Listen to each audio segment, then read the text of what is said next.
was going to ask you, is there going to be any more characters that sort of hanging around the background sort of come into the forefront? Yeah, I mean, the easy answer is yes. The difficulties in the execution, because, I mean, we've probably got one of the largest ensemble casts in comics, really. There's probably about, because I'm looking to reintroduce the roll call, the Meet the Crew page. Mm-hmm. It needs an update. And it's probably going to be 2 pages now, because I think there's about 20 of them. And I've tried to, rotate things so they each get a turn in the spotlight, or there's little subgroups within the main cast that get some love and attention. And we've just had Thunderclash join, we've just had Velocity join. And so I'm conscious that logistically it's getting difficult. It's entirely possible that we'll just take a step away from the main cast altogether and have a story focusing on, if I say any names, it'll set hairs running. So just on some people that we don't see. That's right there. Yeah. But I know that. I mean, there's some characters on board who are long-time favourites of mine. I mean, we've seen Blue Streak's had a bit to do, but I mean, Mirage was on there until Combiner Wars. I anticipate him coming back.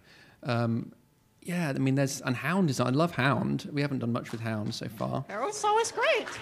There's always the Hound posse in the room. Yes. Actually, quite an aggressive lobby, the Hound lobbying group. It's yeah. Yeah, it's like Big Pharma, very, very, very precise. So yeah, so Hound and others. Yeah, I'd like to do some more with them, but it's at the expense of what, really. Thank you very much. Hello, James. I'm Robert Smith of The Cure. I wondered when this would happen. Did you like Disintegration? I put so much effort into it. No, Dave, thank you.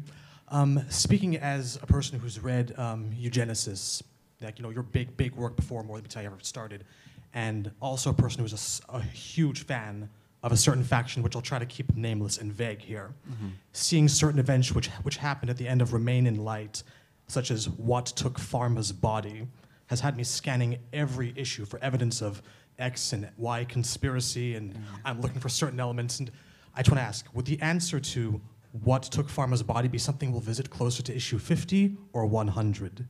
That was an artfully constructed question. Tried to keep it vague. Yeah. Yeah, it's true.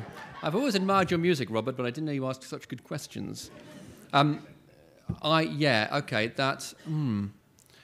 Basically, what I'm being asked is, because there was a sort of fan novel I wrote a while ago called Eugenesis, and there were certain villains in there which we haven't seen in More Than Meets the Eye so far. Now you're speculating and linking them to the whoever abducted Pharma's body. Will those people crop up around issue 50? No, is the answer. Issue 50 is a whole different ball game. All right. Okay.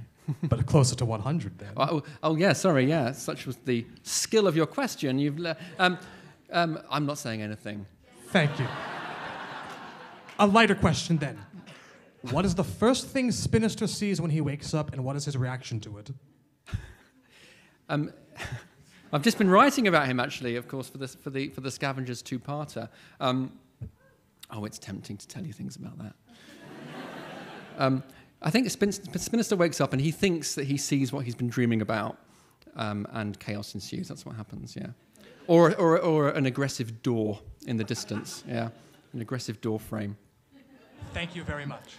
The world's a huge conspiracy. Physical objects are moving against him at all times.